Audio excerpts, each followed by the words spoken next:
Price Lord. உங்களை சந்திப்பதிலும் இந்த சந்தோஷம். இந்த நாளுடைய ஆசீர்வாதத்துக்காக ஒரு வேதவசனம் தியானிப்போம். அது உபாகமம் 8ஆம் அதிகாரம் 18ஆம் வசனம். உன் தேவனாகிய கர்த்தரை நினைப்பாயாக, அவரே உன் பிதாக்களுக்கு ஆணையிட்டு கொடுத்த தம்முடைய உடன்படிக்கையை உறுதிப்படுத்தும்படி இந்நாளில் உனக்கு உண்டாயிருக்கிற ஐஸ்வர்யத்தையும் சம்பாதிப்பதற்கான பலனை உனக்கு கொடுக்கிறவர். அல்லேலூயா.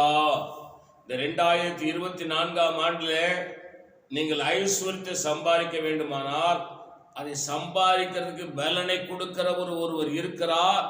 அவர்தான் இந்த அண்ட சராசரங்களை படைத்த என் பெருமானாகி இயேசு கிறிஸ்து.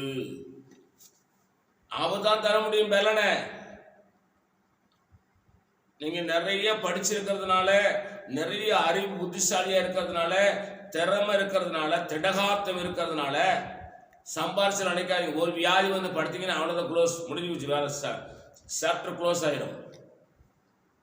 அப்ப சம்பாதிக்கிறதுக்கு பலனை கொடுக்கறதுக்கு ஜீவனை கொடுக்கிற ஒரு ஆண்டவர் இருக்கிறார்.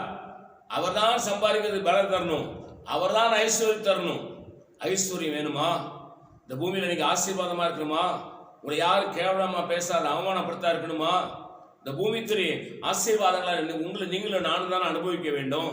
ஆனா உலகத்தான் அனுபவித்துக் கொண்டிருக்கிறானே, இயேசுவை அறியாதவன் அனுபவித்துக் கொண்டிருக்கிறானே.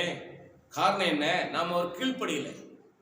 இன்றைக்கு அவருக்கு கீழ்ப்படிங்க. வசனத்தை திரும்ப உங்களுக்கு நான் வாசிக்கிறேன் பாருங்க. உன் தேவனாகிய கர்த்தரை நினைப்பாயாக. அதிகாலையில 4 மணிக்கெல்லாம் தேவ சமூகத்துல உட்காந்துருங்க. மனுஷனை பார்க்காதீங்க, மனைவி பிள்ளைகளை பார்க்காதீங்க, புருஷனை பார்க்காதீங்க, தாய் தகவனை பார்க்காதீங்க. 4 மணிக்கெல்லாம் அவர் சமூகத்துல வந்து அவர் நினைங்க.